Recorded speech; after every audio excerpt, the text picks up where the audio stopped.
The WNBA is struggling to maintain their ratings without Caitlin Clark. To make matters worse, and this is something I have definitely noticed in the last 3 or 4 weeks, especially since the All-Star game, the WNBA seems to be struggling to maintain interest. The WNBA's so-called season of historic growth just hit a wall, and it's not a gentle slowdown, it's a full-on crash. The moment Caitlin Clark stepped off the court with a groin injury, the league's viewership didn't just dip, it nosedived. Week after week, the numbers keep sliding. Networks are quietly panicking, and fans are finding other things to watch. This is the reality that the WNBA is looking at if they can't get their heads out of their asses. Or in this case, if they can't get their dildos off the court and back in their pockets.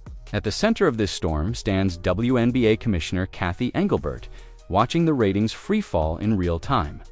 Sources say frustration is boiling over behind the scenes as the league scrambles for answers. The problem?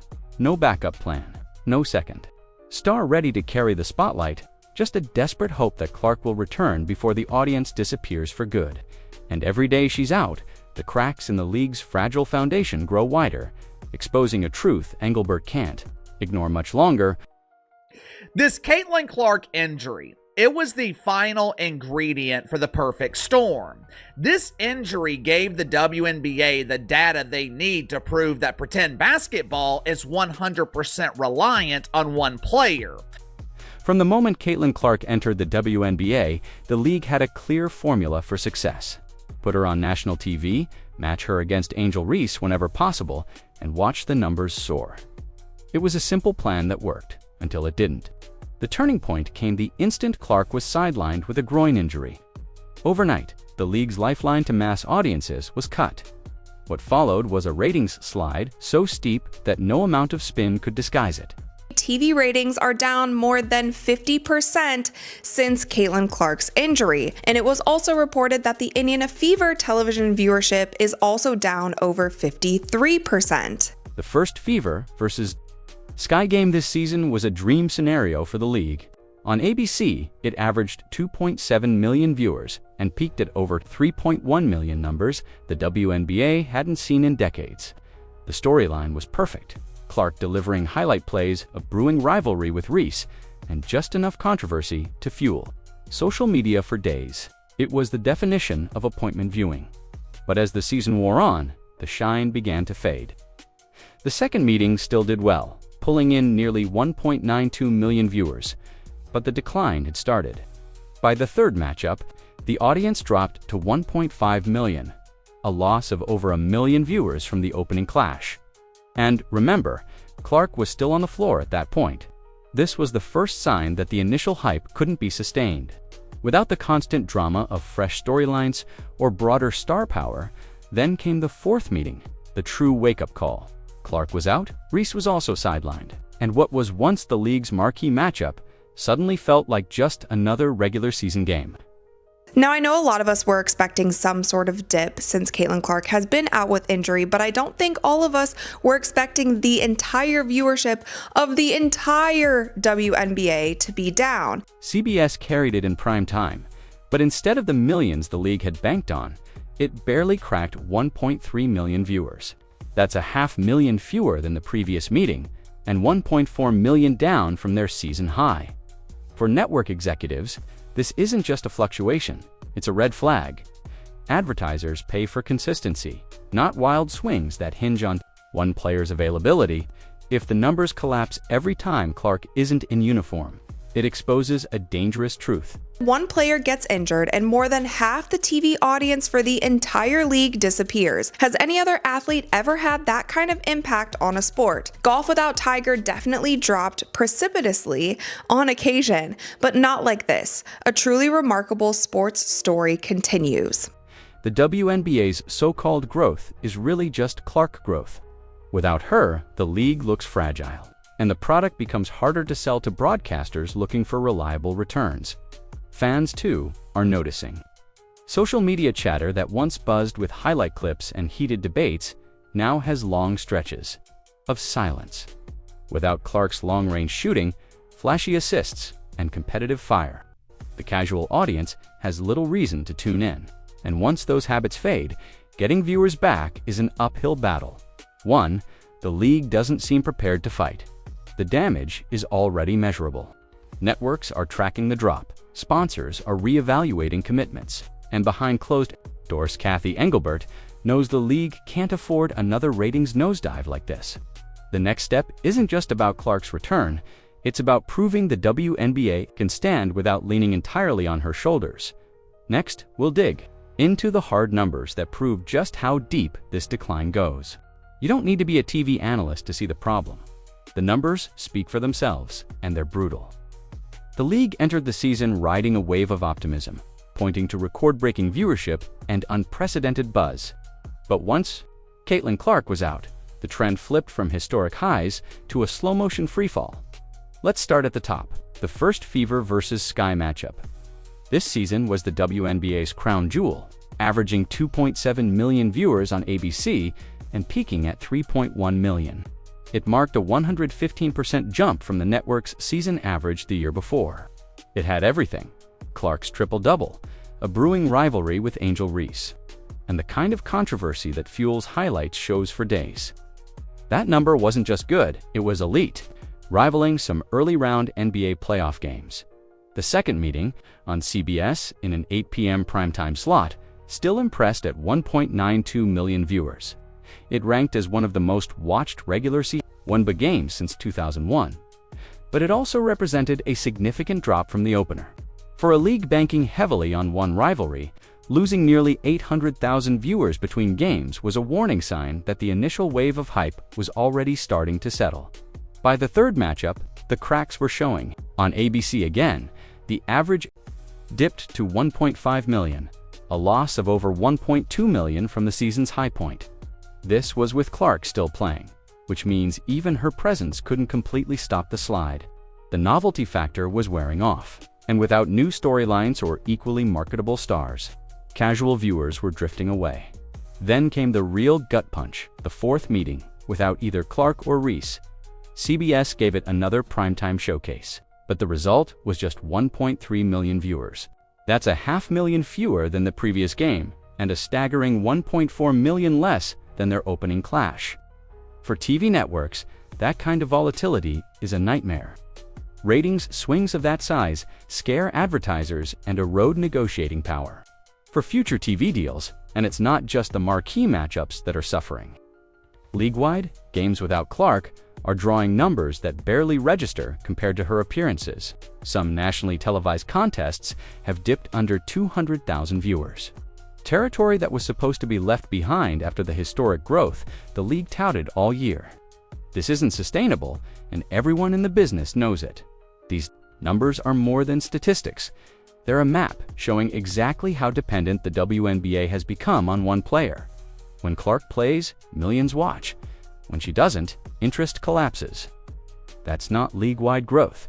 That's a single-player ratings stimulus, and it's one injury away from disaster.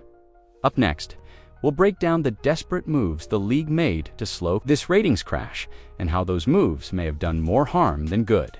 When a league finds itself in the middle of a ratings nosedive, the instinct is to act fast, sometimes too fast. In the WNBA's case, the moment Caitlin Clark went down, the panic buttons behind the scenes started lighting up. The drop-off in viewers wasn't gradual, it was immediate and steep, and with every missed game, the numbers told the same grim story. That's when the league appeared to lean into one of the oldest tricks in the sports PR handbook, dangling the possibility of a star's return. Even when that return wasn't close to reality, fans first noticed the shift in messaging when Clark was labeled day-to-day, immediately after her groin injury. That seemed optimistic, especially given the nature of soft tissue injuries, which often take weeks to heal fully. But as time passed, the updates got stranger. A couple of weeks later, she was suddenly listed as out indefinitely, only for ESPN to circle a specific return date in August. That date came and went without Clark stepping on the court. The most glaring example came when the Indiana Fever listed Clark as a game-time decision for a highly anticipated matchup against the Dallas Wings. On paper, this suggested she might actually play. But the very next day, Head coach Stephanie White admitted Clark hadn't even been practicing with the team, making it impossible for her to be truly game-ready. The status change from game decision to out felt less like a medical update and more like a marketing maneuver. This kind of tactic can work in the short term. It keeps fans hopeful, bumps ticket sales, and might even squeeze a few extra thousand viewers out of a national broadcast. But it's a dangerous game. Once fans realize they're being strung along, trust erodes quickly. In an era where transparency is valued more than ever, misleading injury updates can make supporters feel like they're being treated as nothing more than numbers on a spreadsheet. It's also risky from a player welfare perspective. Constantly teasing a return puts extra pressure on the athlete to come back before they're fully ready, especially when the entire league's media machine is feeding off the anticipation. For someone like Clark, whose physical style of play already subjects her to heavy contact and targeting, rushing back could be a career-altering mistake. For Cathy Engelbert and league leadership, this approach may have been born out of necessity. Without Clark, the WNBA's TV product loses its main draw. But instead of building a stronger roster of marketable stars who can step into the spotlight when one is sidelined, the league doubled down on the illusion that its top star was just about to return. The result? A short-lived bump in attention, followed by even greater frustration when the truth emerged. And as we'll see next, the injury itself wasn't just bad luck. It was the predictable outcome of a much bigger problem in how the league treats its stars on the court. Caitlin Clark's injury didn't happen in a vacuum. It wasn't the result of one freak play or an unlucky step. It was the product of weeks, even months, of heavy physical targeting that the league allowed to go unchecked. From the moment she stepped onto a WNBA court, Clark became a magnet for defensive pressure, and not the kind you see in highlight reels. We're talking arm grabs on drives, body checks well off the ball, and landing space violations that would draw whistles. In almost any other professional league, the difference, those whistles rarely came. Whether it was a conscious decision by officials to let them play, or an unspoken understanding that rookies have to earn calls, the end result was the same. Clark absorbed more contact than many NFL receivers. Without the protective gear, each game seemed to bring at least one borderline hit that left fans asking how it wasn't a foul. Over time, those hits add up. A shove here, a knee bump there, and before long, the body starts breaking down. This is where the league's star protection problem becomes glaring. In other sports, marquee players often get the benefit of the doubt from officials. It's not favoritism, it's business sense. If your most marketable stars are sidelined, the product suffers. The NBA has been doing this for decades, ensuring players like LeBron James, Stephen Curry, or Kevin Durant are protected enough to stay on the floor. The WNBA, by contrast, has allowed Clark to take repeated punishment with little consequence for defenders. The groin injury she's now dealing with is exactly the kind of long-term wear and tear injury that comes from constant, uncalled contact. Soft tissue damage doesn't heal overnight, and every attempt to play through it risks making it worse. That's why some voices, including analysts and even fans, have suggested she should sit out the rest of the season rather than risk chronic issues. But if the league had enforced rules consistently from day one, Clark might not be in this position at all. Beyond Clark, this lack of protection sends a dangerous message to other high-profile players, both current and future. If you're a college star thinking about joining the WNBA, do you want to step into an environment where you'll be physically targeted and left without support from officials? That's not exactly a selling point for the league's next wave of talent. The targeting issue also ties directly back to the ratings collapse. When Clark plays, she attracts viewers because of her skill, competitive edge, and highlight reel moments. When she's hurt because the league failed to protect her, those moments disappear, and so do millions of casual fans. It's a self-inflicted wound that could have been avoided with better officiating and a commitment to keeping stars on the court. Next, we'll look at how Clark's absence has impacted the entire league's ratings, not just fever games, and why this dependence on one player is the WNBA's biggest vulnerability. The impact of Caitlin Clark's absence extends far beyond Indiana Fever box scores. Her influence on the league's visibility is so significant that when she's sidelined, the ripple effects hit every team, every matchup, and every broadcast. partner, what was marketed as a season of league-wide growth has been exposed as something much more fragile. Growth almost entirely dependent on one player's presence. You can see it in the numbers. Without Clark, even non-fever games have seen a steep decline in viewership. Recent nationally televised matchups like the Sun versus the Storm pulled only 180,000 viewers, while the Dream versus the Mercury dipped to around 160,000. These are NBA TV numbers the league hoped it had left behind years ago.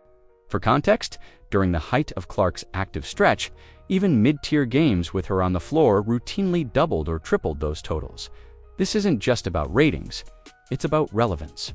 In a crowded sports landscape, fans have endless options for their attention. Without Clark, many casual viewers simply don't feel compelled to tune in. They're not rearranging their evenings to watch a defensive slugfest between two middle-of-the-pack teams.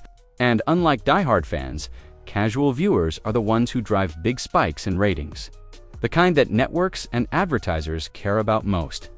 The league's heavy reliance on Clark also exposes another long-standing problem: the lack of a deep bench of marketable stars. There are talented players in the WNBA, no question, but few have been given the promotional push to become household names. Instead, the spotlight has been almost entirely focused on Clark, with occasional bursts of attention for Angel Reese. Due to their rivalry, when both are out, the marketing well runs dry. For broadcasters, this creates a headache. Networks like ESPN, ABC, and CBS invest in the WNBA expecting consistent returns, not peaks and valleys tied to a single player's health. When 500,000 viewers disappear overnight because one player misses a game, it undermines confidence in the product's stability. Over time, that can impact future TV deals, sponsorships, and scheduling priorities. The loss of Clark also affects in-person attendance. While the Fever still sell well at home, road games without her see noticeable dips in ticket sales. She's the draw that packs arenas, even in markets that typically struggle to fill seats. Without that boost, some teams revert to pre-attendance levels, a sobering reminder of how much she props up league-wide interest. In short, her absence has revealed that the WNBA's growth isn't evenly distributed. It's concentrated, fragile, and vulnerable to a single injury. This isn't sustainable. If the league wants to avoid future collapses, it needs to cultivate multiple stars, spread marketing efforts, and ensure fans have more than one reason to watch. Next, we'll explore why Clark's absence is doing more than just hurting short-term ratings. It's changing fan habits in ways that could have long-term consequences. One of the most underestimated consequences of Caitlin Clark's absence isn't just the immediate drop in ratings, it's the slow erosion of viewing habits among casual fans. In television, especially in sports, habits are everything. When viewers get used to watching a certain player or team on a set schedule, tuning in becomes almost automatic. But break that routine for long enough, and it's remarkably easy for audiences to fill that time with something else and never return. Clark had become the centerpiece of that habit for millions. Whether it was a midweek Fever game on ESPN or a weekend rivalry match on ABC, her presence guaranteed buzz, highlights, and social media clips that reminded fans why they should watch. When she stopped playing, that weekly ritual for many fans simply vanished. Instead of flipping on a Fever game, they tuned into other sports, streamed a show, or didn't watch basketball at all. The risk here is long-term. Once a casual viewer replaces the WNBA in their routine, they often don't come back, even when the original draw returns. Sports leagues fight this battle constantly. It's why they guard star players so fiercely and push to keep them healthy and active. If fans stop expecting must-watch moments, the urgency to tune in evaporates. We've already seen this happen in other leagues. In the early 2000s, certain NBA markets saw steep drops in TV numbers when their stars were injured for extended stretches, and it took seasons, not weeks, to rebuild that audience. The WNBA doesn't have the luxury of time, especially when it's still fighting for mainstream recognition and negotiating future TV rights. Social media only accelerates the habit shift. When Clark plays clips of her deep threes, assists, or fiery reactions flood timelines, creating a fear of missing out that drives more viewers to the next broadcast. Without those moments, the online conversation dies down, and with it, the constant reminders to tune in. The league's other stars may have strong games, but without the marketing push to amplify them, those performances rarely break into the broader sports discussion. There's also a psychological factor. Fans who tuned in specifically for Clark may feel that without her, they're not getting the product they were promised. That subtle disappointment can turn into apathy, and apathy is the death of audience engagement. Even the promise of her eventual return might not be enough to reverse the shift if the disconnect lasts too long. This is why her absence is more than a short-term ratings issue. It's a threat to the league's momentum. Every missed week chips away at the fragile connection between casual fans and the WNBA. And once that bond is broken, winning them back will require far more than a few highlight reel performances. Next, we'll break down how this situation has completely exposed the WNBA's business model and why its over-reliance on one player could have been predicted from the start. Caitlin Clark's injury hasn't just dented the WNBA's ratings. It has ripped the cover off a business model that was always more fragile than the league wanted to admit. From opening night, every piece of the league's marketing machine was built around her prime-time television slots. Clark's team, national ad campaigns. Clark's face, merchandise pushes. Clark's jersey, front and center. She was not just a star player. She was the foundation the league stacked its entire growth narrative upon. At first, the strategy looked brilliant. The numbers surged, the headlines were glowing, and social media made Clark the most talked about name in women's basketball. But as any seasoned sports executive will tell you, building a brand around a single person is risky. When that person is unavailable, everything collapses, and that's exactly what we're seeing now. The league's promotional structure left no real safety net. Yes, there are other great players in the WNBA, seasoned veterans, rising stars, and established names with loyal fan bases, but the league hasn't invested the same level of marketing muscle into them. This means that when Clark is out, there's no second or third marquee attraction ready to hold casual fans' attention. Instead of pivoting to another star's storyline, the conversation just stops. Compare this to leagues like the NBA or NFL. When a superstar goes down, the marketing quickly shifts to other household names. If LeBron James misses games, the spotlight can swing to Stephen Curry, Giannis Antetokounmpo, or Kevin Durant. If Patrick Mahomes is injured, networks can hype Josh Allen, Joe Burrow, or Lamar Jackson. The audience still feels like theirs, a reason to tune in. The WNBA hasn't built that kind of redundancy, and it's paying the price now. Financially, this fragility hurts more than just TV ratings. Ticket sales for away games without Clark have dipped significantly. Merchandise sales slow when the main driver is sidelined. Sponsors who tied campaigns to her appearances are left with less visibility than they paid for. And perhaps most damaging of all, network partners begin questioning the stability of their investment. Consistent, dependable viewership is what fuels lucrative TV deals, and the current drop shows just how inconsistent the league's draw can be without its centerpiece. The irony is that the WNBA has the talent to avoid this problem. Players like Aja Wilson, Breanna Stewart, and Sabrina Ionescu have proven themselves both on the court and in marketability, but without a sustained push to elevate them into must-watch stars. They can't step into the gap when Clark isn't playing. Instead, the league has allowed itself to become a Caitlin Clark or bust product. And here's the hard truth. As long as the business model stays this dependent on one player, the WNBA is just one injury, one slump, or one absence away from another ratings crisis. Next, we'll look at why even the playoffs might not save them, and what happens if Clark's return doesn't bring the numbers roaring back. For months, the WNBA has been banking on one thing: that Caitlin Clark's eventual return would serve as the spark to reignite ratings, sell out arenas, and restore the historic growth narrative. In theory, the playoffs should be the perfect stage for that rebound. High-stakes national broadcasts and the promise of intense rivalries all make for prime entertainment. But here's the looming problem. If Clark's return doesn't deliver a massive viewership spike, the league's biggest selling point for the season could collapse right in front of them. Playoff basketball is supposed to be the league's showcase. It's the time when casual viewers tune in alongside die-hard fans, creating the kind of numbers that convince sponsors and networks to commit more money next year.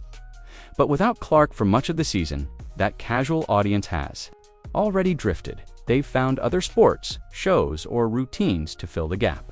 And once those habits are broken, a single playoff run isn't guaranteed to win them back, especially if Clark is still dealing with lingering effects from her injury and can't perform at her peak. The other challenge is competitive context.